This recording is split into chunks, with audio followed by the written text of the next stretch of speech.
Déjà, bonjour à tous. On vous souhaite une très bonne année 2026, pleine de projets, de recherche évidemment, Oui. Euh, mais aussi plein de succès, de réussite dans vos projets personnels pour toute l'année.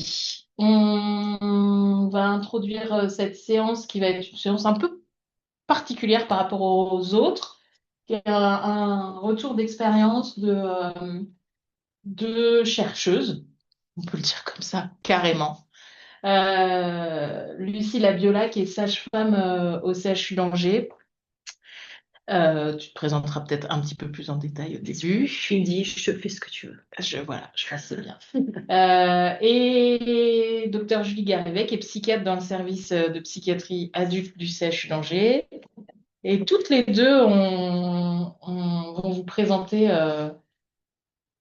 leur première ou une de leurs premières études, enfin, voilà, ce parcours de recherche qu'elles ont pu avoir.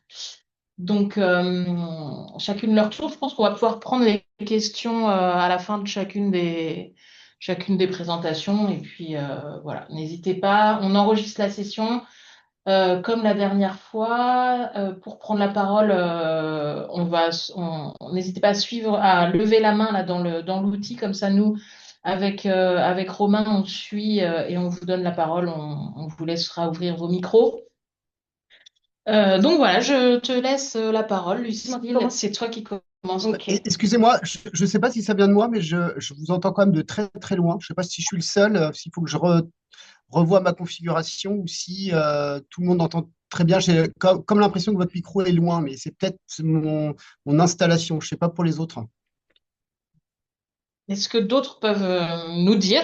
Est-ce que l'audio, c'est bien sur ça? Non, moi, ça fonctionne très bien pour moi. Ah oui. Ça fonctionne également très bien de mon côté. Ah, donc dans l'autre sens moins, mais. Le microphone, tu vois, il doit parler, Oui. je sais pas, ouais. Ok, bah, je vois ce qui se passe. Merci beaucoup. Ok, merci. T'as un message dans le chat déjà, je crois. Ouais, Tu vois, je regarde ça. De mon côté, ouais, c'est le docteur Roblet qui avait écrit, mais je l'ai pas vu.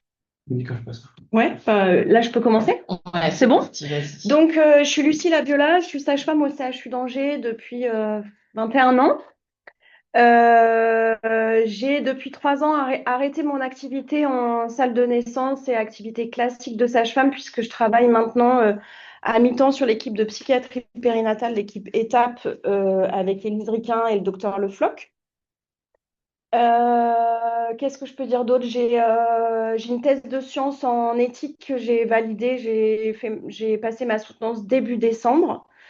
Voilà. Et je vais vous présenter le tout premier projet de recherche que j'ai mené. Un projet de recherche qui s'est construit vraiment à partir de la clinique et je crois que c'était ça qui vous intéressait. Puisque je l'ai commencé en 2018, je crois, et j'avais aucune expérience de recherche, puisque j'ai un diplôme de sage-femme qui est vieux, puisque je suis vieille. Et donc, dans le parcours des études de sage-femme, moi, je ne suis même pas passée par médecine, et bien, vraiment, c'était très minime. Et c'est pour vous montrer que même sans connaissance, même sans expérience, même sans être acculturée à la recherche, ben, en fait, c'est possible. Donc voilà. J'ai 4 slides, c'est assez, j'ai essayé d'être assez pragmatique pour vous montrer comment on est parti de l'idée, comment j'ai eu l'idée, comment on a développé, les résultats et puis finalement comment ça s'est transformé en application clinique puisque je suis essentiellement clinicienne, alors depuis peu chercheuse, mais surtout clinicienne, et comment finalement on a transformé nos pratiques à partir de ces résultats. Ouais, tu peux. Donc la genèse du projet, c'est que en 2015-2016, j'ai eu envie de me former un petit peu plus. Donc j'ai fait un DU de psychopathologie périnatale à Paris. Et dans le cadre de ce DU, bien sûr, je me suis cultivée sur la psychiatrie, etc. Mais on avait un mémoire à faire en fin de parcours. Et j'ai eu envie de travailler sur un peu ce qui était proposé pour les patientes dans le postpartum pour les interruptions médicales de grossesse. Notamment sur est-ce qu'il y a une prise en charge psychologique systématique, etc. Donc, j'ai fait un peu une évaluation des pratiques, mais forcément, j'ai fait une revue de la littérature Et dans cette revue de la littérature, eh bien, j'ai pu tomber sur des articles sur le trouble de stress post-traumatique après la perte d'un bébé in utero, et notamment sur le fait de porter son bébé décédé dans les bras et éventuellement aussi de le voir, ça a augmenté les risques de développer ce type de symptômes. Et ça m'a pas mal perturbée en tant que sage-femme clinicienne, voilà, parce que nous, on était plutôt dans la culture psychanalytique, il n'y a pas de souvenir, il faut créer du souvenir, il faut qu'elles voient leur enfant parce que le deuil va être compliqué si on ne crée pas de souvenir. Donc, on était plutôt dans l'incitation, qu'elles le voient, qu'elles puissent le porter. On faisait des bains en salle de naissance, on leur laissait auprès d'elles. Enfin, ça allait quand même assez loin finalement. Et je me suis dit, merde, peut-être on fait des bêtises, peut-être que c'est pas ça qu'il faut faire. Ou en tout cas, même si on continue à faire ça, bah, peut-être qu'il faut qu'on porte une attention quand même particulière à ça. Donc vraiment, c'est venu vraiment d'une idée de clinique, enfin, d'un travail de littérature, mais vraiment en corrélation avec ma pratique, en me disant, mais en fait, mince, il faut quand même qu'on réfléchisse un petit peu à cette pratique-là. Donc, je l'ai mis en lien avec notre pratique. Et puis, une collègue me dit, écoute, Lucille, on devrait monter un petit projet de recherche pour voir un petit peu comment les femmes vont chez nous, puisque les articles étaient aux États-Unis. Donc, on sait quand même que la prise en charge du postpartum, etc., la culture aussi religieuse peut renforcer pour l'IMG les difficultés dans la suite. Donc, je me suis dit, on n'a pas la même population, bah, peut-être qu'on pourrait faire un petit truc, voilà. Donc, on est parti au départ dans l'idée de faire un petit truc en local, très simple. Moi, je n'avais jamais mené de projet de recherche. Finalement, loi Jardé qui passe en même temps, donc beaucoup plus compliqué que ce qu'on pensait faire. Donc, CPP, etc., etc. Je pense que tu peux passer. Voilà. Donc, finalement, on décide d'écrire un projet. Je me mets en lien avec la DRCI, donc avec Elsa Parot, qui était méthodologiste. Passage de la loi Jardé. Elsa Parot m'annonce, écoute Lucille, ça va être une RIPH2, voire peut-être une RIPH1. Donc il faut que ça passe en CPP, que le CHU soit promoteur, etc. Juste petit aparté, tout ça, ça me parle peut-être Ah pas oui, fort. La loi Jardé, c'est la loi qui encadre les recherches impliquant la personne humaine Ouais. en France. Et du coup, il y a plusieurs catégories. Et la RIPH2, c'est avec ce qu'on appelle risques et contraintes minimes. Donc, Mm. c'est-à-dire en gros, c'est ce qu'on appelait avant soins courants, c'est de la pratique courante, mais on rajoute quelques, enfin, il y a des choses qui sont rajoutées spécifiquement pour la Ouais. recherche, il y a une liste qui sont considérées avec des contraintes minimes, par exemple les prises de sang spécifiques à la recherche, les questionnaires, voilà. Et du coup, effectivement, ça a pas mal rebattu les cartes, le passage de la Ouais. loi, Mm. parce qu'avant, on n'avait pas de passage réglementaire au comité de protection des personnes, mais simplement au comité d'éthique quand on Mm. parlait de questionnaires. Donc ça, justement, ce sera les sessions de mars qui reviendront sur le sujet. Ah, donc j'anticipe un peu trop. Bah non, mais c'est normal en même temps. Mais du coup, si jamais, voilà, c'est pour ça que je vais peut-être Bah, t'arrêter. non, mais Si jamais. je peux un peu expliquer aussi pourquoi. C'est-à-dire que, alors déjà, le contexte de la perte fétale et du deuil, ils étaient un petit peu frileux à la DRCI de se dire, bon, on vient quand même interroger ça. On vient interroger des patientes qui ont traversé ça, donc il faut quand même qu'on soit carré, avec un peu cette peur de si on les interroge, est-ce qu'elles vont pas aller encore plus mal, etc. Donc, ce qui ne s'est pas révélé vrai, je pense, mais dans les représentations, ouais, c'était un peu ça. Et ouais, c'est ouais, tout à La fait. psychiatrie en général. En général, ouais.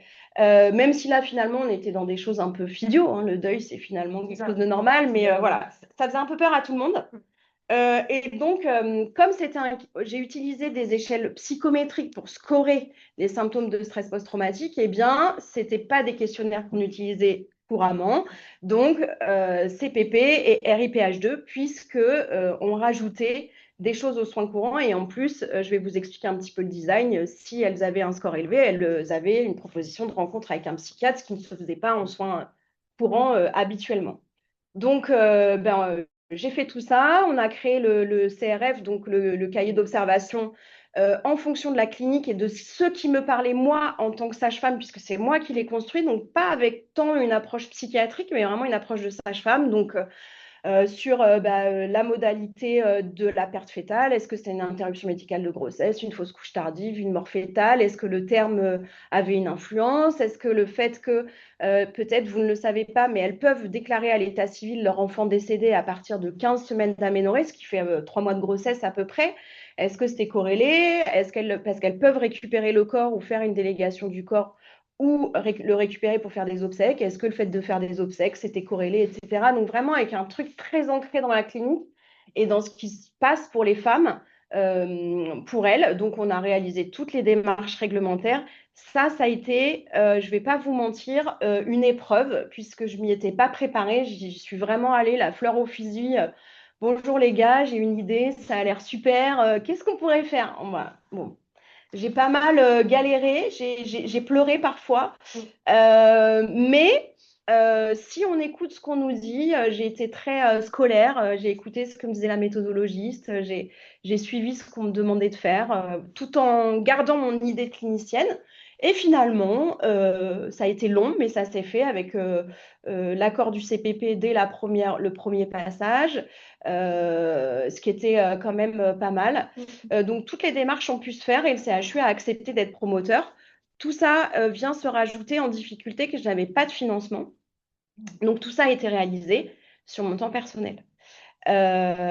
Donc, voilà. Ensuite, on a imprimé les CRF et puis on a recherché des financements. J'ai répondu à l'appel d'offres interne. J'ai eu des bonnes notes, mais malgré les bonnes notes, je n'ai pas été financée. Donc, j'ai réalisé ce projet sans financement. Donc, de 2018 à 2020, eh bien, on a pu réaliser les inclusions des patientes. Alors, pour nous, on n'a pas trop eu de difficultés dans les inclusions. Ça, c'est quelque chose qui est quand même souvent compliqué, les inclusions. Nous, on a inclus quasiment 80% des patientes qui perdaient leur fœtus sur la maternité.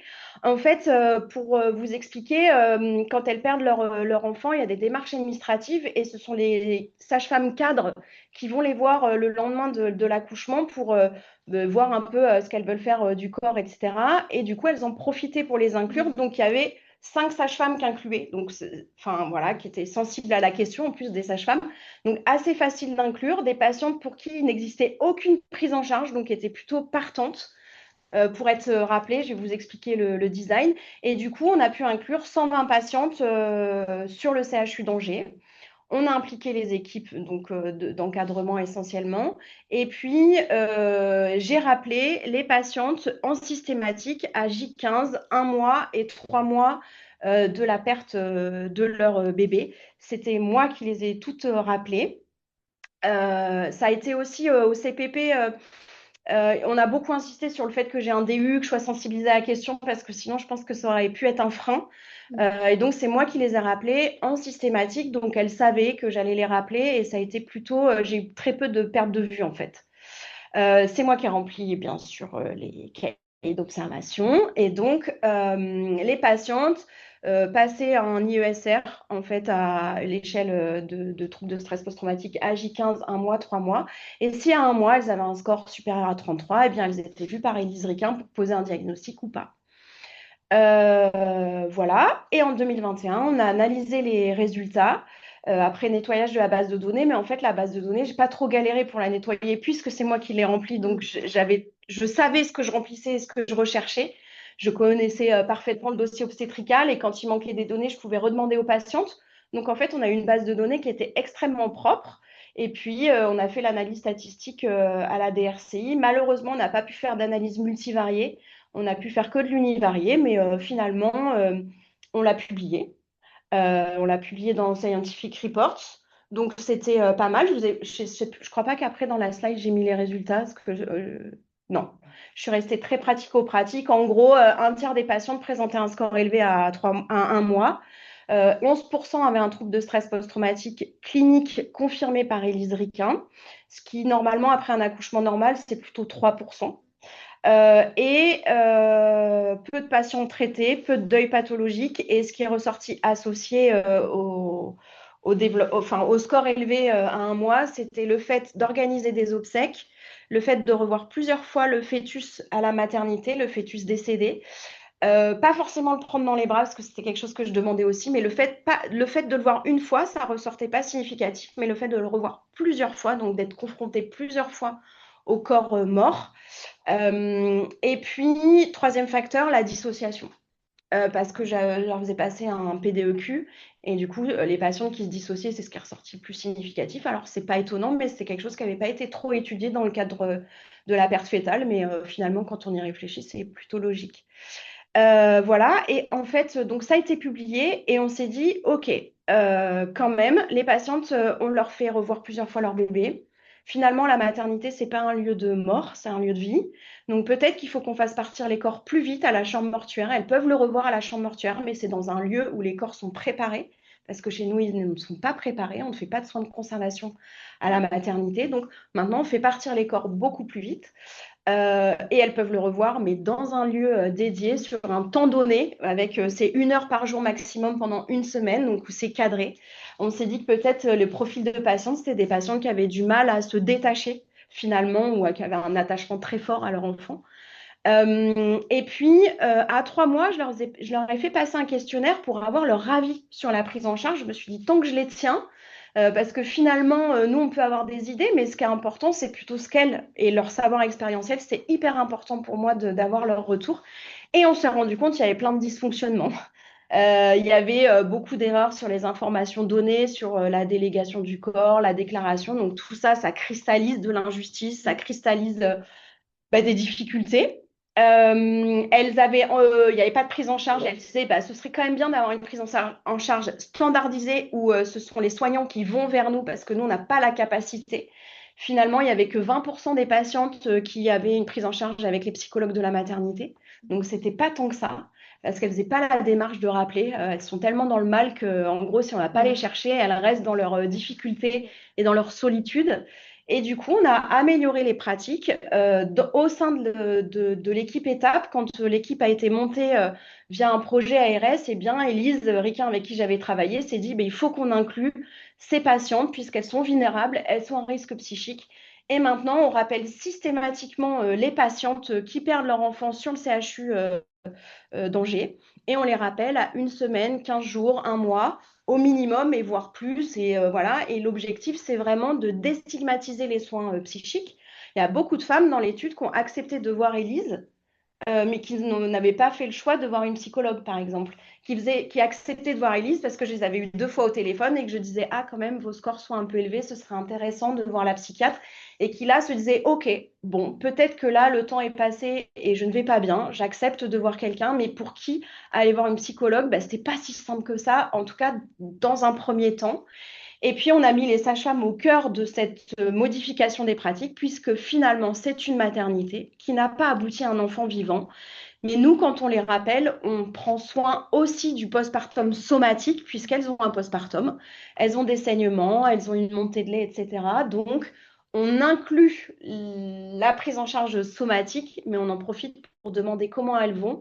Et surtout, on normalise les émotions et on vérifie si dans le temps, les choses se pathologisent pas pour qu'elles puissent avoir une prise en charge rapidement. L'idée, c'est vraiment de créer du lien et qu'elles puissent nous rappeler, même à distance, si elles vont pas bien, pour savoir vers qui se tourner. Donc voilà, c'était vraiment pour vous montrer que ce projet, il démontre quand même l'importance d'une approche collaborative, structurée. On a aussi rapproché finalement les soins somatiques des soins psychiatriques, deux services différents. Alors certes, on travaillait ensemble, mais ça a renforcé encore plus. Et l'idée, elle s'est finalement vraiment transformée. On a une amélioration concrète des pratiques et les patientes, ça existe très peu en France, des rappels comme ça systématiques. Et les patientes en sont très contentes. On a finalement très peu de patientes qui voient le psychiatre à distance et qui vont très mal. Celles qui le voient, c'est voilà, sur des choses, par exemple, plusieurs pertes fœtales qui s'accumulent, des difficultés à retomber enceinte, etc. Mais des patientes qui vont mieux, moi je dis qu'on a amené de la sollicitude et parfois la sollicitude, ça sort de la solitude. Et déjà avec ça, elles se sentent mieux. Super. Voilà. Merci pour De rien. ton histoire. Ouais. Du coup, on va peut-être prendre quelques questions si vous en avez. Moi, j'en ai. T'en as? Ouais, donc, on va Ok. attendre que S'il y a des questions, n'hésitez pas à lever la main et puis on vous donne la parole, vous ouvrez vos micros. Ouais, je commence alors. Allez, vas-y. Du coup, maintenant la prise en charge que vous avez mise en place, est-ce que tu as gardé les mêmes questionnaires et est-ce que tu serais en capacité de, aujourd'hui, justement ressortir les résultats avec la nouvelle prise en charge? Non, malheureusement, on n'a pas standardisé le passage de questionnaire. J'aurais bien aimé, mais ça n'a pas été fait puisque moi, je suis qu'à mi-temps dessus. Mon autre collègue, non, et n'était pas formé autant que moi. Ouais. Donc, on n'a pas fait le passage d'échelle. C'est des hétéro-questionnaires? C'est des auto-questions. Enfin, elles peuvent le passer aussi en auto-questionnaire. On pourrait leur envoyer. On pourrait faire quelque chose avec le Connect CHU, je pense que c'est des choses qu'on pourrait faire. Ouais. Comme ça, on pourrait après Ouais. comparer. Ouais, on pourrait comparer. En tout cas, ça a modifié aussi pour les soignants la manière de faire. Donc, les corps qui partent plus vite, comprendre que finalement, c'est bien qu'elle le voit, mais c'était pas bien de trop insister, parce qu'on était un peu, bah, elle a envie de le voir, c'est son bébé, on a envie de bien faire. Et en fait, non. Et même nous, même pour nous soignants, enfin, je veux dire, on ressortait le corps du frigo, et enfin, voilà, il faut le rhabiller, il faut le re-rentrer. Enfin, voilà, ça nous confrontait aussi à un risque quand même de trauma vicariant pour nous aussi. On est sage-femme, hein, du coup, nous, on gère la mort de petits, mais bon, c'est quand même pas notre quotidien. Donc, ouais, tout à fait. Donc, ça a permis de cadrer les choses. On a cadré aussi les choses de plus carrées d'un point de vue administratif. Du coup, je pense que les sages-femmes se sont aussi upgradées un peu à tout ça. Et donc, je pense que de toute façon, même si pour les patientes, ouais, de toute façon, c'est positif. Et pour moi, carrément, parce que ça a en plus ouvert mon master, ma thèse, etc. Moi, j'avais peut-être une petite question, si c'est possible, par rapport à votre accompagnement, par rapport à la DRCI. Oui. Vous avez fourni, j'allais dire, un protocole déjà avec des idées d'objectifs principaux, secondaires, les critères, tout ce qui était statistique, du coup, était déjà plus ou moins mis en place. C'était une validation ou c'était plus un accompagnement? Parce que vous parlez de statistiques univariées, multivariées. On rentre quand même dans des considérations un peu stats qui peuvent être un peu complexes et à la fois extrêmement importantes pour la construction ne serait-ce que du recueil des données pour pas oublier une variable ou une autre, quoi. Ouais, tout à fait. En fait, j'ai été d'abord accompagnée quand même par un PUPH gynéco qui m'a aidée quand même dans la construction de l'objectif, etc. Puis ensuite, avec la méthodologiste, je lui ai expliqué, je lui ai dit, voilà mon idée, je suis clinicienne, voilà. Et c'est elle qui m'a accompagnée beaucoup, beaucoup dans l'écriture du protocole. Avec Élise aussi, qui a apporté aussi son regard psychiatrique, bien sûr, parce qu'il y a d'autres choses auxquelles moi, peut-être, j'aurais pas pensé. Le choix des échelles, on l'a fait avec Élise. Le choix des outils et le critère de jugement principal, etc., on l'a validé ensemble. Mais j'ai quand même fait beaucoup de travail, ont été plutôt dans le fait que ce soit carré, bien cadré, bien écrit pour que ça passe au CPP. Et puis après, c'est vraiment un biostat que j'ai rencontré ensuite au sein de la DRCI où je lui ai dit, voilà, je vais avoir 130 patientes dans la littérature. C'était une étude observationnelle, hein, donc pas randomisée. Enfin, voilà, c'était une étude assez simple.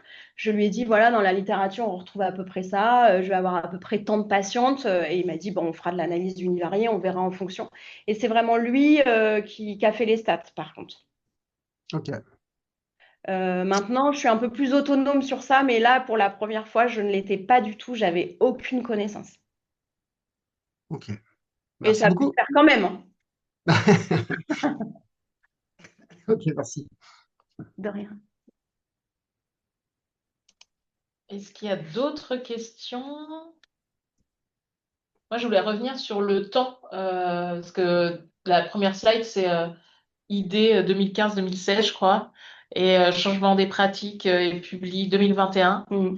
Donc, c'est long. C'est Tu très as long. dit que tu avais fait beaucoup sur, parce que J'ai tout fait c'était le sur lot ton perso. de tous, hein. Enfin, il y a quand même peu de professionnels qui peuvent se vanter d'avoir du temps dédié pour faire leur projet de recherche. Donc, clairement, on y passe tous. Comment, en fait, qu'est-ce qui t'a fait tenir? Parce que, enfin, où est-ce qu'il y a eu des moments où tu as eu envie de tout envoyer bouler En fait, ce qui m'a fait tenir, c'était que c'était moi qui rappelais toutes les patientes. Et je voyais que ça avait aussi un intérêt pour elle de m'avoir au téléphone. Alors, ça a probablement créé des biais, c'est évident.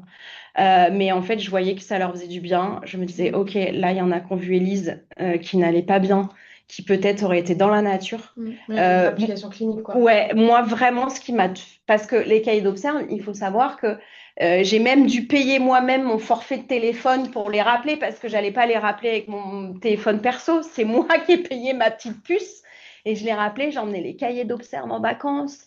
Enfin, comme le protocole disait à une semaine, il faut les rappeler, bah, fallait que je les rappelle, quoi. Donc, je les ai rappelés en vacances, je m'isolais, enfin, je disais à mes enfants, je passe des coups de fil, enfin, c'était vraiment. Et en fait, vraiment, je crois que ce qui m'a fait tenir, c'est l'intérêt clinique et de me dire, bah, en même temps, je crois que ça leur fait du bien.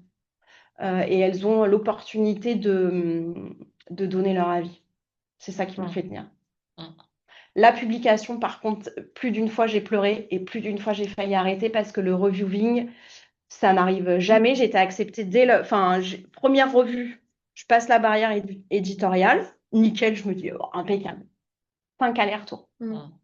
Et là, on se dit, OK, 5 allers-retours. À chaque fois, il y avait des nouvelles questions, des trucs auxquels clairement je ne pouvais pas répondre. Donc, au bout d'un moment, je me suis positionnée en disant, hé les gars, en fait, parce que j'étais reviewée, je pense, par des psychiatres, j'ai fini par dire, en fait, je suis sage-femme. Ce travail, il est fait pour les somaticiens qui sont au cœur de ces prises en charge. Vous les voyez après. Voilà. Et en fait, c'est passé. Ça a fini par passer. Mais le plus difficile, ça a été les allers-retours du protocole dans l'écriture, vraiment, ça, j'ai pleuré, vraiment. Et la deuxième chose, la publication.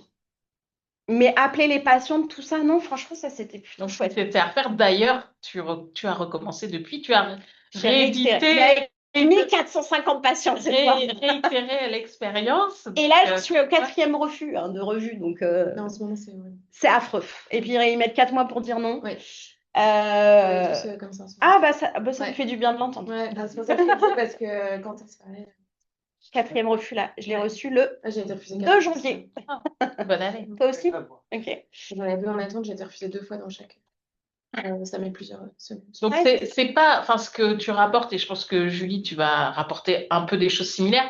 C'est vraiment, on voulait aussi cette session-là comme ça, un peu de la vraie vie, parce que c'est pas du tout l'exception qui confirme la règle, c'est la règle. En fait, vraiment d'avoir des temps longs, d'avoir des moments de doute et d'avoir envie tout envoyer balader. Nous, ce qu'on préconise, le fait déjà de faire équipe, c'est-à-dire que on est là, on assure aussi certains jalons. Enfin, quand moi, j'étais un peu seul, seule. on va plus vite, mais ensemble, on va plus loin. Finalement, c'est un peu ça aussi, d'être accompagné et de se sentir faire partie d'une équipe qui porte le projet ensemble. C'est toujours plus simple. C'est rarement le cas pour un premier projet de recherche, finalement. Souvent, on se lance un peu la fleur au fusil tout seul. Mais enfin, de nos expériences et des expériences qu'on nous ramène, c'est vraiment mieux et plus sain d'y aller en groupe, enfin en tout cas avec des gens qui nous soutiennent tout au long pour pas avoir à faire ça pendant ses vacances, pour trouver quand même un petit budget pour effectivement payer un minimum de choses. Mais par contre, le temps perso, ça c'est vraiment la règle. Et ça, malheureusement, aujourd'hui, en France, et encore pire, on imagine encore pire pour les libéraux. Aujourd'hui, il n'y a pas de professionnels qui travaillent en libéral, mais c'est encore pire dans le système pour qu'ils puissent faire de la recherche. Donc voilà. Mais moi, je suis contente de ne pas avoir lâché parce que quand même, j'ai beaucoup de patientes qui m'avaient demandé un retour, donc à qui j'ai fait des retours. J'ai beaucoup de patientes qui demandaient à me voir quand elles accouchaient de celui d'après.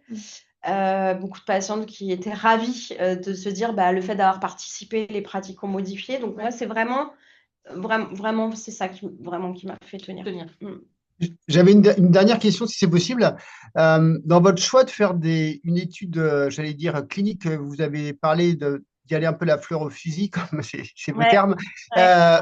Entre ce choix-là et finalement un choix qui serait de se tourner vers des fonds, des projets avec des financements qui pourraient amener du temps d'attaché de recherche clinique, par exemple, ou autre.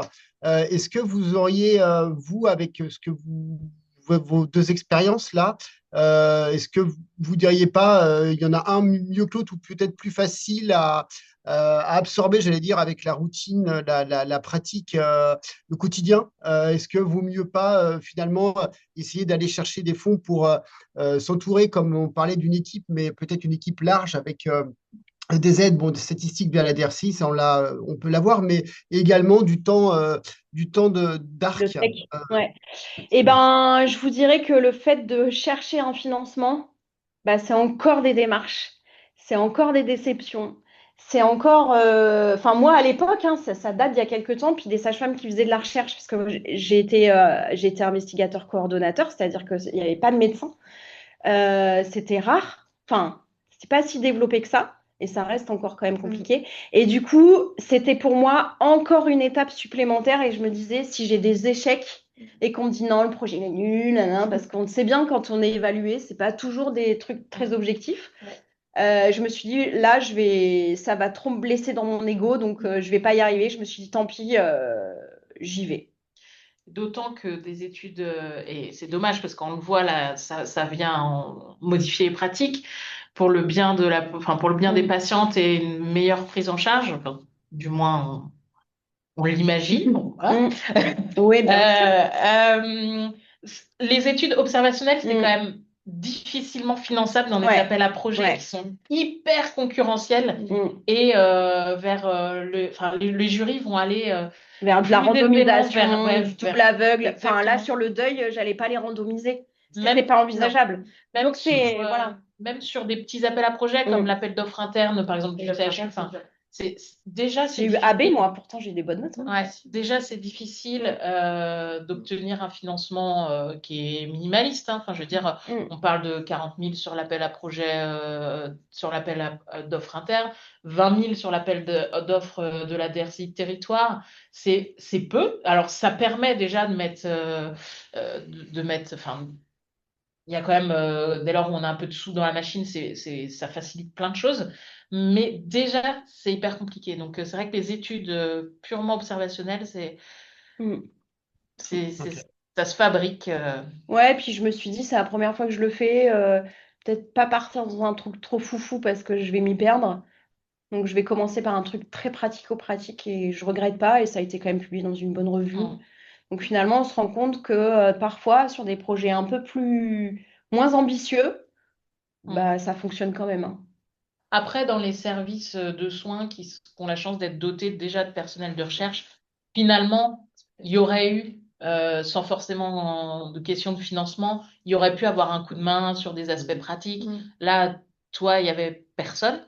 Ah non, il n'y a Donc, personne de voilà. financé pérenne, ouais. Donc c'est plus compliqué, mais c'est vrai que les services qui ont déjà du personnel, bah, finalement, il y a quand même, ça met la main à la pâte, même sans financement, Oui. quoi, pour gérer les données. Enfin, parce que tu as parlé de CRF papier, bon, ça se fait plus, mais ça veut dire qu'il y a eu enfin, fallait les remettre dans une base de données, donc de la saisie, rien que ça, bah voilà, Je passais des dimanches. voilà, donc rien que ça, si tu avais pu être déchargé de ça, ça Ah aurait oui. déjà été pas Ah mal. ouais, ça aurait été La bien. gestion de l'administratif, enfin, voilà, déjà pas mal de choses, mais effectivement, c'est compliqué pour des études observationnelles.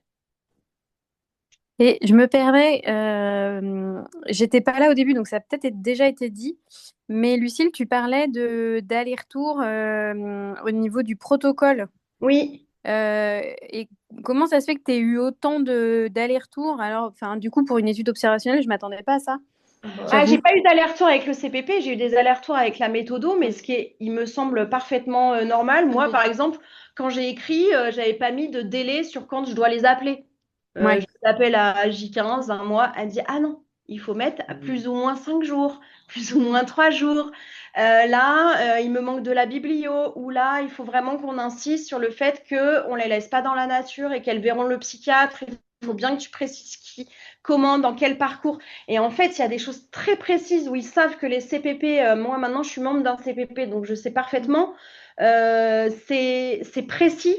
Faire très attention à la lettre d'information sur les termes utilisés, consentement signé ou pas signé, parce que pour les RIPH2, c'est pas forcément un consentement signé. Nous, on avait fait le choix de ne pas leur faire signer, parce qu'elles signaient déjà beaucoup de papiers, et voilà. En fait, l'objectif de faire des allers-retours avec le méthodo, c'est que ce soit nickel chrome et que du coup, ça passe du premier coup au CPP. Et c'est ce qui s'est passé. Et je pense que ça a été difficile, mais je pense que c'était une étape nécessaire pour qu'ensuite ça se déroule, quoi. Et je Ouais. pense que c'est ce qui a aussi permis que derrière, on n'ait pas trop eu de soucis dans on a oublié telle donnée, merde, on a oublié ça, parce que j'ai eu d'autres études où on a dû refaire un amendement, 2 amendements, 3 amendements, parce qu'après qu'on s'est dit, ah, on n'avait pas pensé à ça. Donc finalement, je crois que ces allers-retours, c'est compliqué, mais en même temps, c'est carré pour tout le monde et ça permet de mettre de la rigueur, je pense. Ouais, d'accord. Ok. On va passer à toi, Julie, Allez. pour nous faire part de ton expérience, à toi aussi. Donc, je suis le docteur Julie Garivé. Moi, je suis psychiatre et je suis aussi médecin du sommeil au CHU. Et donc, j'ai un master 2 en méthodo et en stat. Et je suis actuellement chef de clinique. Et donc, ma présentation est un peu différente. Je vous ai présenté d'abord un peu mon parcours général. Je vais rediscuter de comment on peut constituer une base de données et puis faire de la recherche à partir d'une base de données. Redire un peu des choses sur comment on prépare un projet de recherche, mais on l'a déjà pas mal abordé. Et puis j'ai un peu plus précisé par contre sur l'étape soumission, publication. Je vous ai mis des exemples de review puisqu'on est tous traumatisés par ça. Et puis comment on peut valoriser son travail de recherche, publication ou pas, parce qu'en fait que vous arriviez à publier ou pas, peu importe, vous pouvez toujours valoriser ce que vous faites, que ce soit cliniquement en modifiant les pratiques d'un service, mais aussi même de valoriser votre travail sur d'autres aspects, dans d'autres lieux. Voilà. Donc juste pour reprendre un peu mon parcours, j'ai fait un externat et un internat de médecine assez classique. J'avais pas fait de master 1 pendant mon externat, ce qui maintenant est quand même plus fréquent. En tout cas ici, maintenant à la fac, ils encouragent vraiment beaucoup les étudiants dès le début des études de médecine, quand on a 19-20 ans, à faire un master 1 en recherche, en disant comme ça, vous l'aurez pour plus tard. Nous, à l'époque, ils nous disaient plutôt, si vous voulez faire de la recherche, faites-en un, et puis sinon, n'en faites pas. Moi, quand j'avais 19-20 ans, je n'en savais strictement rien. Du coup, j'ai dit, oh, ça m'intéresse pas trop la recherche et j'en ai pas fait. Mais j'ai pu faire mon master 1 après, pendant mon internat, ce qui était complètement faisable. Ça a été l'occasion de mon premier travail de recherche, pour lequel j'ai d'abord fait un poster. Et puis, en fait, je l'ai publié, mais plus tard. Je l'ai publié en 2023. En fait, j'ai repris les données de ce que j'avais fait et je l'ai publié secondairement. Et puis, après ma première publication dans l'ordre chronologique, ça a été plutôt pendant mon internat, à l'occasion de ma FST sommet, donc la formation spécialisée transversale, qui m'a permis de faire ma surspécialité, où là, il fallait faire un mémoire, une publication. Et j'ai commencé petit, donc par juste un case report, un rapport de cas. Donc là, il n'y a pas voilà, forcément de démarche particulière à faire, on va en reparler. Mais c'est déjà un premier pas vers la recherche et vers la publication, que de partir d'un cas d'un patient un peu particulier et puis de pouvoir le publier. Après, je suis enchaînée sur ma thèse. Et puis quand je suis devenue chef de clinique, je me suis dit que ça m'intéressait d'avoir plus de connaissances en méthodologie et en statistique. Et donc, j'ai fait mon master 2 l'année dernière de méthodo et de statistique. Donc voilà, en termes de formation, du coup, le master 1 et le master 2. La FST Sommeil, j'en parle parce que en fait, je trouve que c'est important d'avoir aussi un domaine de recherche euh, qui vous intéresse, de pas forcément s'éparpiller. Alors, on peut faire de la recherche sur plein de choses, mais c'est quand même plutôt pas mal d'être un peu spécialiste de son sujet, de partir sur de la recherche de ce qu'on fait au quotidien et ce qu'on aime faire, et surtout voilà, des choses qui nous intéressent et qu'on peut appliquer cliniquement derrière. Si vous mettez à faire de la recherche parce que un tel vous a dit de faire sur ça, et voilà, en fait, vous n'allez pas vous impliquer. C'est là que vous allez lâcher aussi. Lucille, si elle a continué, c'est aussi parce que c'est un sujet qui l'intéressait et qui l'apportait vraiment au quotidien. Donc ça, je pense que c'est vraiment important. Et moi, à travers ma spécialisation en médecine du sommeil, j'ai vraiment trouvé un truc qui m'intéressait et pour lequel j'avais envie de pousser la recherche aussi.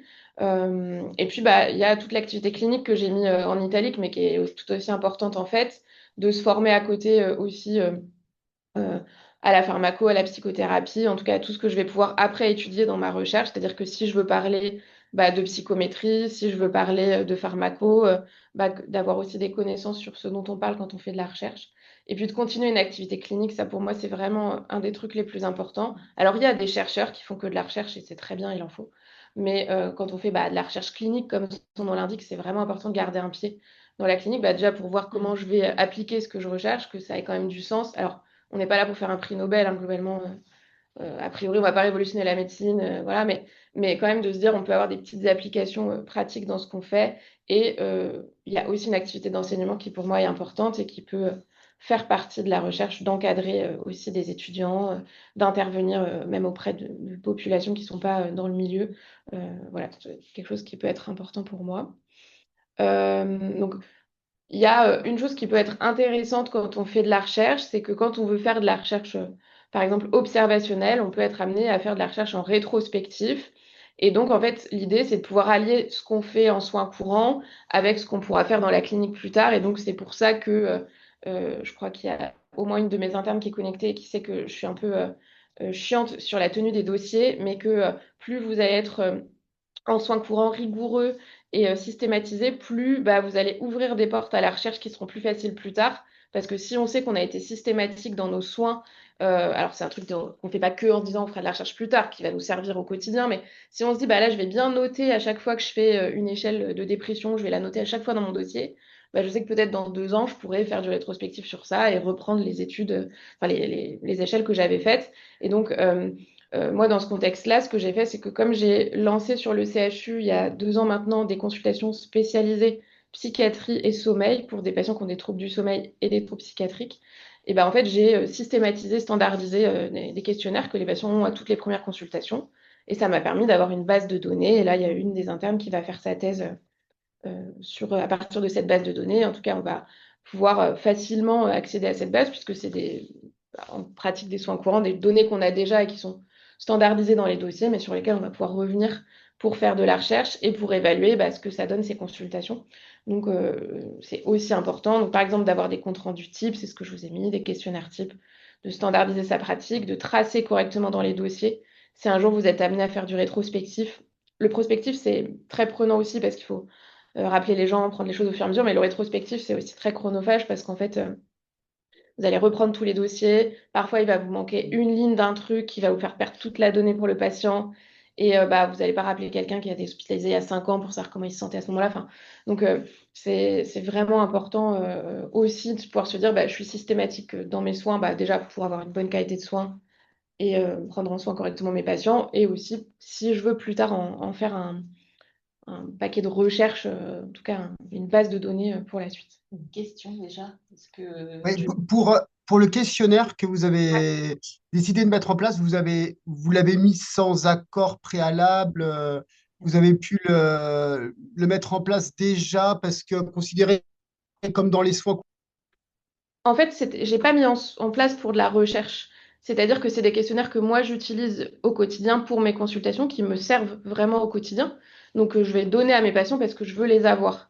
C'est juste que je les ai standardisés et donc tous mes patients ont les mêmes, ce qui me permet plus tard de pouvoir faire rétrospectivement une base de données. Et là, je vais demander une autorisation, évidemment. Là, je vais demander à un comité d'éthique en disant, je voudrais faire des recherches sur les patients en rétrospectif en reprenant les éléments qui sont déjà tracés dans le dossier. Mais je ne l'ai pas fait pour ça au départ. C'est juste pour dire qu'on peut confronter les deux et faire d'une pierre deux coups, dirons-nous. Mais on ne va pas à ce moment-là rajouter un questionnaire juste en disant ça me servira peut-être pour la recherche. Alors peut-être que parfois c'est des choses qui peuvent se faire, mais globalement c'est des questionnaires dont je me sers au quotidien et que je refais passer régulièrement. Et c'est des trucs de pratique courante, c'est pas des trucs incroyables. Mais par contre, de se dire, voilà, quand je commence quelque chose aussi cliniquement en pratique, de se dire, je vais déjà bien le standardiser, bien le noter dans mes dossiers, que tout le monde ait la même chose, pour se dire, plus tard, je vais pouvoir l'utiliser comme matière de recherche. Mais au départ, ça n'a pas été fait pour ça. Donc non, au départ, c'est des questionnaires qui sont utilisés en psychiatrie de façon courante.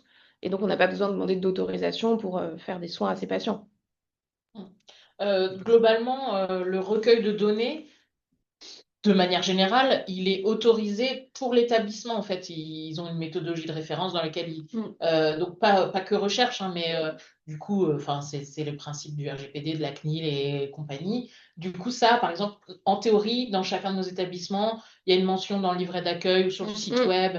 Et dans la recherche, la finalité recherche, elle s'inscrit là-dedans. Mais effectivement, pour l'utilisation des données dans le cadre de la recherche et pour un objectif précis, Là, on fait une demande au comité d'éthique pour la question qu'on se pose. Mais la constitution en elle-même de la base de données, c'est vraiment plutôt un exercice préparatoire en allant chercher les données de la clinique, mais en les structurant bien pour que, en fait, on se dit, bah, potentiellement, effectivement, je vais les réutiliser. Donc, je me donne le cadre, enfin, vraiment l'outillage pour que ce soit faisable après, quoi. C'est vraiment cet objectif-là.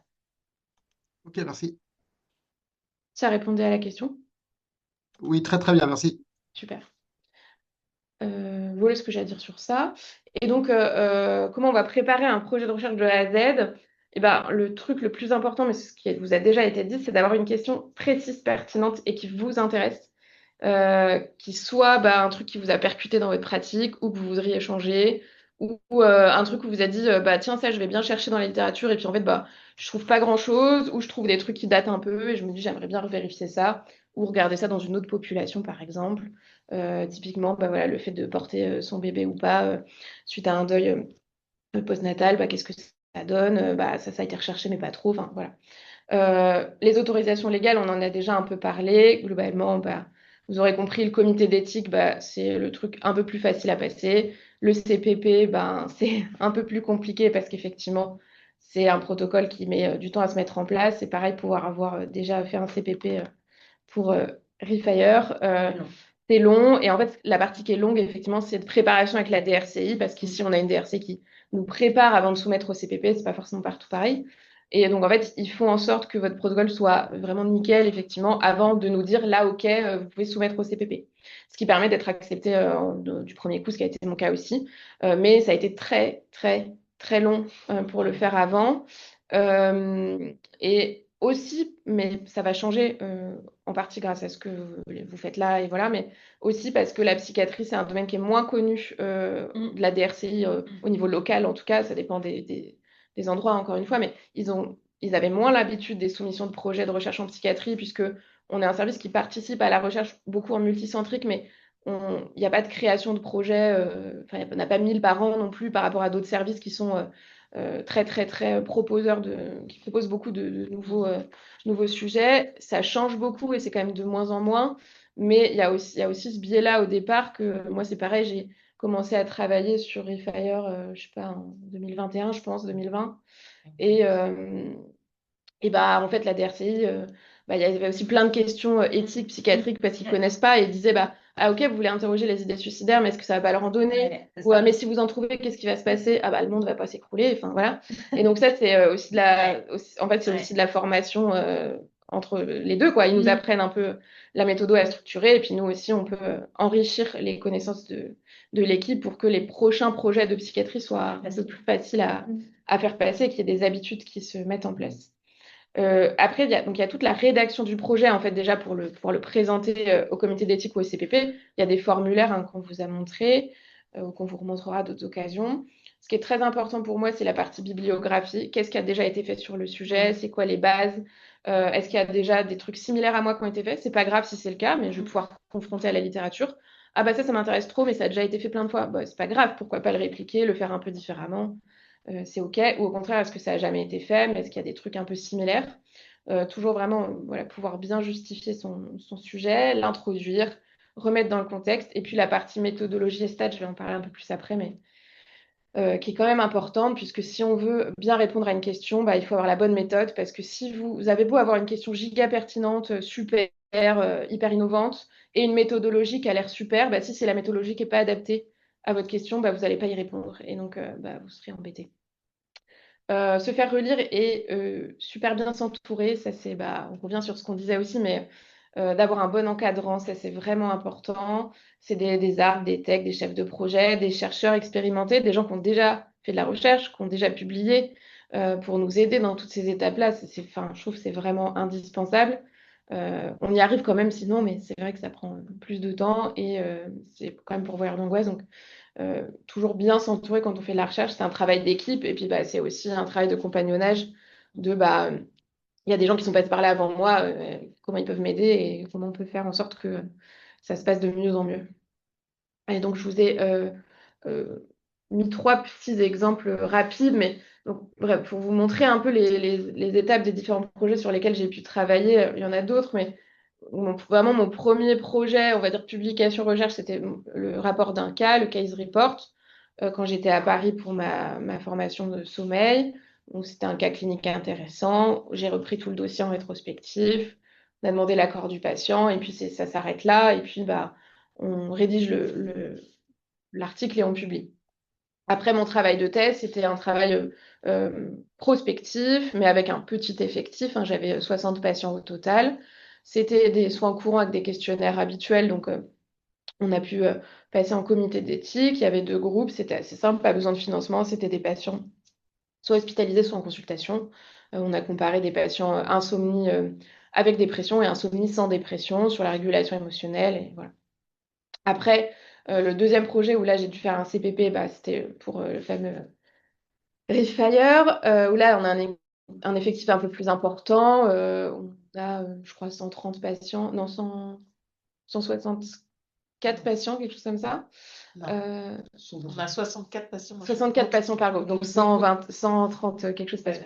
Ok. Et donc là, il y a une intervention, entre guillemets, c'est pas des soins courants, puisque là, on leur fait passer des épreuves en eye tracker. Donc là, ça passe sur une étude qui va passer qui est passée en CPP et qui avait besoin du coup d'un financement qui a été demandé par le CPP, notamment pour pouvoir rémunérer les allers-retours des patients. Parfois, c'est ça. Les financements, souvent, ça va être payer les ARC, les techs qui vont participer, éventuellement le matériel dont on a besoin, et puis les allers-retours des patients quand ils viennent exprès pour la recherche. Ce qui est le cas pour cette étude. On fait revenir les patients en fait après une consultation pour leur faire des épreuves d'eye tracking. Et donc, il fallait un financement pour ça. Donc, on a pu financer en interne en fait avec le compte recherche, etc. Et puis le dernier projet, alors c'est pas le mien, je remets quand même, j'y participe activement, mais c'est le projet de Pauline Godard et puis aussi qu'on fait avec François Cazour de Baromètre, qui est là une grosse cohorte prospective qui va durer plusieurs années avec un suivi long, où là le CVP est en cours et on a eu besoin d'un financement plus important. Donc là, c'est l'appel d'offres de territoire voilà, qui a été brillamment été accepté, Pauline. Donc voilà, vous voyez je suis partie de plus petits projets et puis au fur et à mesure qu'on prend aussi de l'expérience dans la recherche et qu'on peut s'entourer et qu'on a aussi maintenant une équipe en psychiatrie qui nous aide beaucoup plus qu'avant parce qu'elle est plus grande et que voilà, on arrive à avoir plus de financement aussi. C'est de plus en plus facile. Et puis j'ai travaillé sur d'autres projets. On peut aussi parfois pouvoir faire de la recherche sur des cohortes qui existent déjà, qui ont déjà eu les autorisations, qui ont été créées pour d'autres choses, et faire du rétrospectif sur des cohortes. Par exemple, en médecine du sommeil, c'est ce que je fais beaucoup en ce moment. Ils ont une super grande cohorte avec 11 000 patients qui ont de l'apnée du sommeil, enfin qui ont été enregistrés de leur sommeil. Il y a quelques données psychiatriques dedans, c'est couplé au SNDS. Du coup, ça m'a permis de faire plusieurs recherches sur ça et donc pas avoir besoin de repasser par tous les côtés administratifs, etc. Et donc, c'est aussi ce qu'on disait ce matin, c'est aussi le souhait en psychiatrie qu'on puisse créer ces cohortes pour qu'on puisse avoir accès à de la recherche, faire plein de choses sur un même projet, en fait, et pas avoir à redemander des autorisations tout le temps. Donc, il y a plein de façons aussi de préparer un projet de recherche selon des choses qui existent déjà, du soin courant, un report de cas ou créer un projet de A à Z. Le SNDS, pour la petite Ah oui, info, pardon. c'est la base de remboursement de la sécurité sociale. Oui. Remboursement, c'est important de le dire parce que c'est Donc, pas il y a pas de vraiment tout. les prescriptions, Ouais, pas de c'est tout. vraiment la consommation de soins. En fait, ça vous donne On accès à, voilà, quand les patients vont à la pharmacie, il faut rembourser d'une boîte. Ça vous dit pas que le patient, il a pris les médicaments. Donc, c'est un biais. Ça nous donne accès au codage aussi en hospitalisation. On sait que tel patient est hospitalisé pendant tant de temps. Et grâce au codage que vous faites en hospitalisation ou en consultation, on peut savoir pourquoi ils ont été hospitalisés. Donc, ça nous donne des données indirectes, en fait, sur les soins des patients. Mais c'est plutôt pratique. Méthode et statistiques, donc je vous l'ai dit, c'est l'idée d'avoir une méthodologie claire qui répond à la question. Se faire relire et bien s'entourer, c'est la même chose que tout à l'heure, mais des gens qui s'y connaissent un minimum en méthodo, qui s'y connaissent en stats. Il y a des statisticiens aussi à la DRCI qui nous aident, des méthodologistes. Un truc que je peux vous conseiller, c'est le MOOC, donc c'est de Fun, là, France Université Numérique, le MOOC de Bruno Falissard d'introduction à la statistique avec R. Alors oui, ça introduit au logiciel R, qui est un logiciel qui fait un peu peur en stats, mais ça introduit aussi globalement à la méthode, qu'est-ce qu'on choisit comme test, l'univarié, le multivarié, d'être plus à l'aise aussi avec tout le vocabulaire des statistiques qui peut faire peur. plus à l'aise avec voilà, tous les trucs de base de combien il me faut d'effectifs, les choses en fait qu'on va vous poser comme question quand vous allez créer un projet de recherche, de il vous faut combien de patients? Bah alors mon calcul de puissance, comment je fais? Donc le MOOC, il est vraiment très bien fait. Oui, c'est 25 heures, 5 heures par semaine. Vous pouvez le faire en parallèle de votre activité, vous regardez les vidéos quand vous voulez, il y a des devoirs à faire. Enfin, voilà, il est vraiment bien. Et puis, ce bouquin aussi qui est super bien fait, aussi de Bruno Falissard. Aujourd'hui, je fais la pub de Bruno Falissard. Petit cœur sur Bruno Falissard. C'est le bouquin qu'on utilise pendant le Master 2, mais que vous pouvez aussi lire en dehors du Master 2 de Méthodo, qui reprend les bases des stats, comment bien utiliser les statistiques, la méthode, etc. Et il est vraiment... Ah, tu connais Bruno Falissard aussi? Bah ouais, j'ai fait ma thèse à Paris-Saclay. Donc Moi, voilà. j'ai fait le même M2 du coup. Ah bah super. Bon bah voilà. Il est dur. Et donc, comment on passe de soumission à la publication?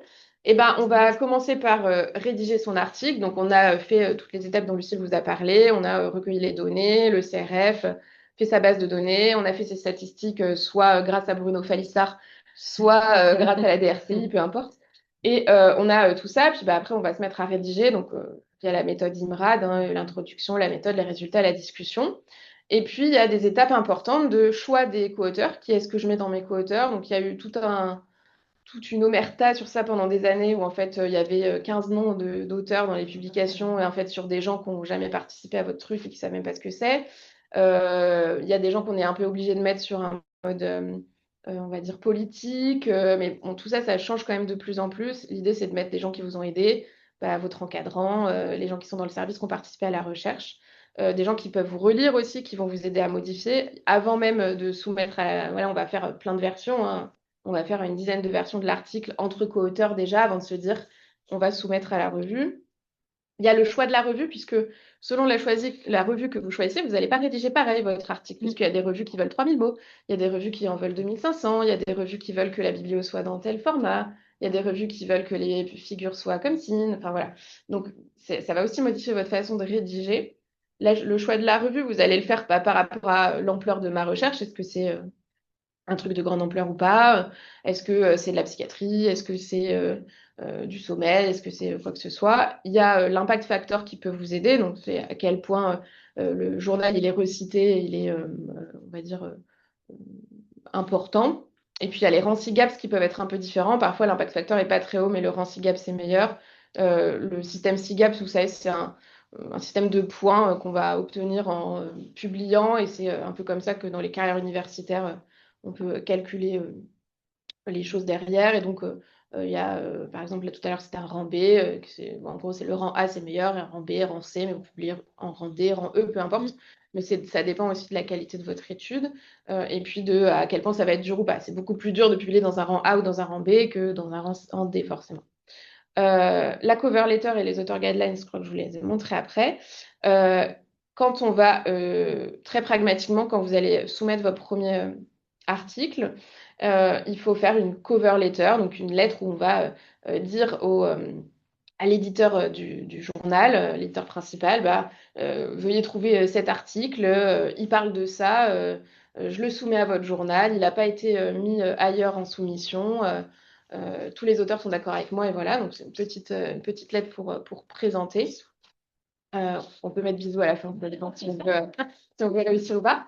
Et puis, ce que je vous disais par rapport au type de journal que vous allez choisir pour rédiger votre article, tous les journaux ont soit un guidelines ou guide for author ou author recommendation, enfin peu importe, ça s'appelle de différents noms, mais où on vous dit bah voilà quel format de fichier, comment on présente la page titre, l'abstrait, est-ce qu'il faut qu'il soit structuré, pas structuré, combien de mots-clés. Les tables, comment on les fait. Et donc, en fait, à chaque fois que vous êtes refusé d'un journal et que vous les republiez ailleurs, bah, vous repartez à zéro. Enfin, pas à zéro complètement, mais il faut tout refaire quand même ça. Sur la forme, oui. Voilà. Et donc, c'est quand même important de bien lire ça avant de soumettre, parce que si déjà vous ne respectez pas ça, bah, vous avez un risque qu'on vous dise non. Alors, parfois, ils sont sympas, ils vous disent juste, bah, là, vous n'avez pas respecté tel truc, refaites et renvoyez-nous. Mais parfois, c'est, bah, non, en fait, vous n'avez rien respecté de ce qu'on demande, donc ça ne le fait pas. Donc ça, c'est vraiment les deux choses les plus importantes à regarder quand on rédige un article. Et puis, après, vous allez passer des longues minutes sur ce genre de site, ouais, qui fait un peu, désolé, exposition traumatique pour le style. Il y en a d'autres, hein, mais le plus fréquent, c'est celui-là, où vous allez devoir, quand vous soumettez votre article, vous allez mettre votre petit document Word du manuscrit. Ça, c'est super, vous avez écrit votre article, mais il y a plein d'autres trucs. La cover letter, comme je vous disais, il y a certains journaux qui demandent des highlights, donc des points importants sur votre article. Parfois, il faut mettre l'abstract à part, les déclarations d'intérêt, la page titre à part. Bon, en tout cas, il faut mettre tous vos petits fichiers. Après, il y a tout un tas d'informations à donner. Est-ce que j'ai eu des financements? Est-ce que j'ai des liens d'intérêt à déclarer? Et les auteurs vraiment très, très, très, très, très, très longs. Vous allez rentrer auteur par auteur, le nom, le prénom, le statut, ce qu'ils ont fait, comment ils ont contribué à l'article. Là, vous vous retrouvez très embêté quand vous avez des gens qui sont mis purement politiquement parce que, conceptualisation, non, ça, non, et donc c'est un peu compétent. Donc souvent, on met, voilà, ils ont review et editing, quoi. Bon, en tout cas, il faut rentrer les auteurs un par un, donc ça peut être très long. Maintenant, il y a certains journaux où ça se fait un peu automatiquement, c'est super cool, mais ils ne sont pas tous à la page. Donc vous allez passer de très longues minutes sur ce site pour publier, pour soumettre votre article. Et puis malgré tout ça, vous allez avoir des refus, plein de refus. Là, vous voyez quelques-uns de mes refus récents. C'est du vécu. Votre manuscrit est très bien, mais on n'en veut pas. On n'ira pas jusqu'à la review. Ça va pas le faire. Pas en ce moment, pas maintenant. Là, ils étaient we are sorry, it takes a longer time. Donc vraiment, ils étaient très désolés, mais c'est non, quoi. Des fois, ils sont pas désolés. Des fois, ils disent c'est non. Des fois, c'est I regret you to inform que c'est pas possible. Bon, voilà. En tout cas, vous allez avoir plein de refus, malgré toutes les minutes, malgré une super cover letter, malgré le fait que vous ayez respecté le guide for auteur. Et c'est pas grave, en fait, puisque vous allez le resoumettre après, vous allez continuer. Et puis parfois, vous allez accéder à l'étape review dont on parlait tout à l'heure. Donc, une bonne revue, c'est une revue révisée par les pairs. C'est-à-dire que une bonne revue, c'est une revue qui va être, où votre article va être soumis de façon anonyme à, enfin, vous ne connaîtrez pas en tout cas l'identité des reviewers à d'autres médecins en fait. Et quand vous commencez à publier, vous êtes rapidement appelé pour devenir reviewer vous-même. Et donc, ils vont lire votre travail et faire des commentaires majeurs, mineurs, dire là non, c'est impubliable, ce ne sera pas possible, ou dire là, en faisant des modifications mineures ou majeures, c'est possible. Et il va falloir leur répondre. Et leur répondre avec voilà, tout le tact qu'on peut nous connaître. Et puis, vous allez pouvoir devenir reviewer, comme je disais, dès qu'on publie, hein, et les mois d'après, on reçoit des invitations pour reviewer d'autres articles. On a le droit de dire non. C'est quand même cool de le faire un petit peu parce que si personne ne le fait, personne ne peut jamais publier. Donc, voilà, mais ça prend beaucoup de temps. Ça prend vraiment plusieurs heures de tout relire, tout éplucher, faire des commentaires, proposer des choses. Donc, c'est un vrai travail, la review, et qui n'est pas considéré du tout puisqu'on n'est pas payé, on n'est pas remercié, on est anonyme, et donc on fait ça dans l'ombre. Et donc, c'est un peu, c'est pas très valorisant comme travail, mais c'est important si on veut soi-même publier. Et donc, on fait des réponses aux reviews. Donc, ça, je vous ai mis vraiment des exemples concrets pour que vous voyez comment on fait. En fait, on reçoit un mail avec des recommandations. Donc là, par exemple, c'était les commentaires des éditeurs. Là, c'était les reviewers. Donc, vous avez le reviewer 1, 2, 3, ça dépend. Et donc, il vous dit, ce serait intéressant d'introduire une définition de tel truc. Page 4, ligne 38-35, la phrase nanana, elle n'est pas faite comme il faut. Qu'est-ce que ça veut dire? Et vous devez répondre précisément à tout ce qu'ils vous demandent, refaire des propositions et leur dire, OK, j'ai pris en compte ton truc, là, j'ai modifié, les remercier à chaque fois. Vous voyez, on vous remercie beaucoup pour ce commentaire. Thank you very much. Voilà. Merci pour cette remarque. Voilà. Mais on peut aussi dire que on va pas modifier. Parfois, on peut peut aussi mais dire parfois, il faut justifier. Il faut justifier. Il faut pouvoir dire, là, ou alors des fois aussi, ils lisent un peu en diagonale, et des fois, ça a été justifié ailleurs, et donc vous pouvez dire, je vous renvoie à telle partie de l'article où c'est précisé à ce moment-là. Là, il m'avait demandé de rajouter une figure, par exemple. Donc, je leur avais dit, OK, et c'était intéressant comme remarque. Et donc, j'avais rajouté une figure. Enfin, voilà. Et parfois, vous passez en review une fois, c'est super. Parfois, c'est 2, parfois, c'est 3, parfois, c'est 5. Moi, c'est pareil, mon premier article, je suis passée 4 fois en aller-retour. Mais ça a fini par prendre. Ouais. Et des fois, vous faites des reviews et on vous dit, en fait, non. Et donc, vous n'êtes pas publié. Ouais. Et donc, ça, c'est aussi un peu dur parce qu'en fait, vous faites plein de modifs, vous répondez à ce qu'ils vous disent, et puis au final, ils vous disent non. Mais c'est le jeu. En tout cas, parfois, l'article, il est accepté.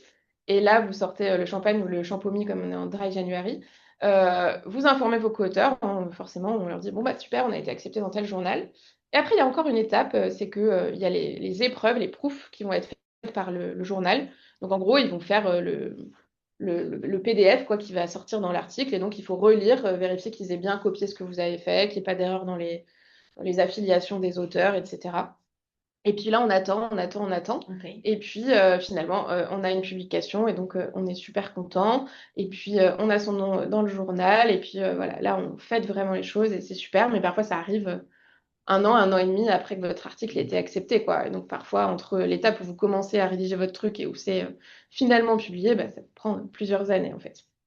Et donc, parfois, on n'est pas publié, et ce que je vous disais tout à l'heure, c'est pas grave. Il y a des travaux qu'on n'arrive pas à publier ou on n'a pas envie, parfois, de faire toutes ces étapes que je viens de vous montrer.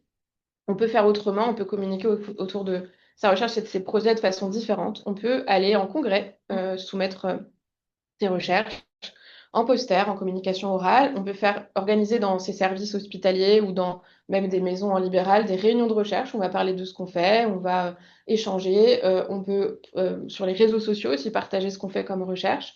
Et puis, bah, on va bien sûr l'appliquer auprès des patients, en fait, qu'on publie ou pas, quand on a des résultats intéressants. Et ben, toujours, ça va être pour adapter notre pratique au mieux. Et donc, voilà, des petits exemples de ce qu'on peut faire en poster, en communication orale. Vous voyez, au Congrès du sommeil, pour ma part, à l'encéphale. On a fait aussi un poster à Amsterdam, à l'ERS Congress, en anglais. Donc, vous voyez, il y a plein de façons différentes de faire. Et donc, bah, c'est plutôt super chouette. Et là, en général, vous présentez des trucs qui n'ont pas encore été publiés, qui sont tout nouveaux. Et vous avez des retours directs des gens. Donc, c'est plutôt sympa. Et ça permet de rencontrer des gens qui font de la recherche sur les mêmes domaines que vous et parfois de créer de nouvelles collaborations aussi. Donc pour conclure, que je dépasse pas trop le temps, c'est déjà dépassé. Faire de la recherche, il faut l'anticiper, mais sans griller les étapes, respecter quand même les différentes étapes dont on a parlé sur un sujet qui est le vôtre, qui vous intéresse. Se former, s'informer, notamment sur la méthode et les stats, ça peut être quand même chouette, au moins de se faire bien encadrer et au mieux de s'en informer. Toujours se faire relire, que ce soit l'étape de rédaction du projet, l'étape même présentation en congrès, l'étape de rédaction d'un article. Voilà, qu'il y ait d'autres gens qui mettent le nez dans ce que vous faites, parce qu'en fait, quand vous êtes sur un même sujet depuis 2 ans, bah, au bout d'un moment, vous voyez plus les trucs, quoi. Et donc, c'est important d'avoir aussi des visions extérieures.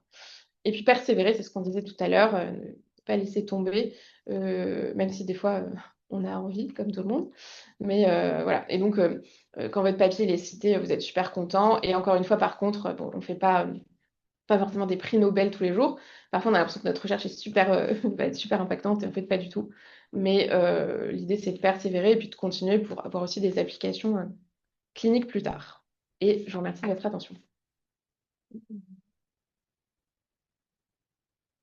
Avant que tout le monde s'en retourne à ses activités. Est-ce qu'il y a une ou deux questions? C'était super clair et je trouve que c'était assez complémentaire Ouais, de ce que carrément. vous avez Sans qu'on se... sans Sans se voilà.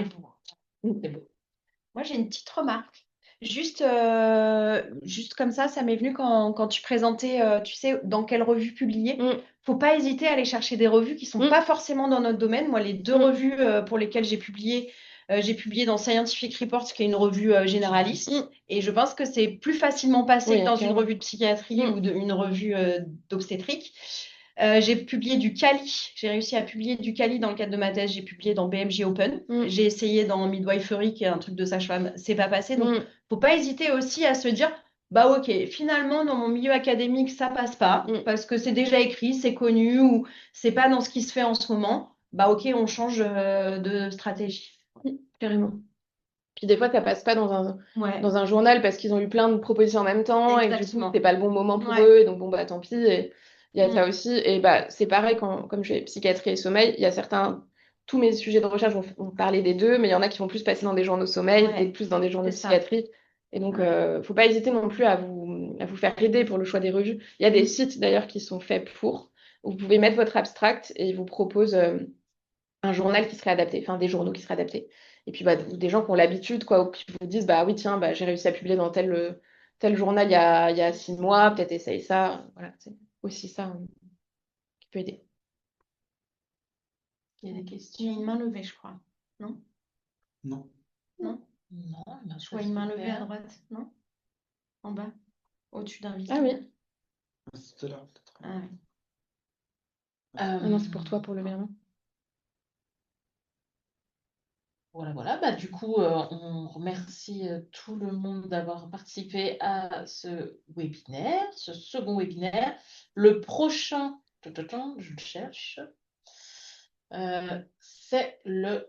Je vous ai reçu normalement dans le mail. C'est toujours 13h30, 14h30. J'oublie toujours de le noter, donc je vous renvoie des mails. C'est le 6 février avec le docteur Marine Le Floch. On parlera bibliographie.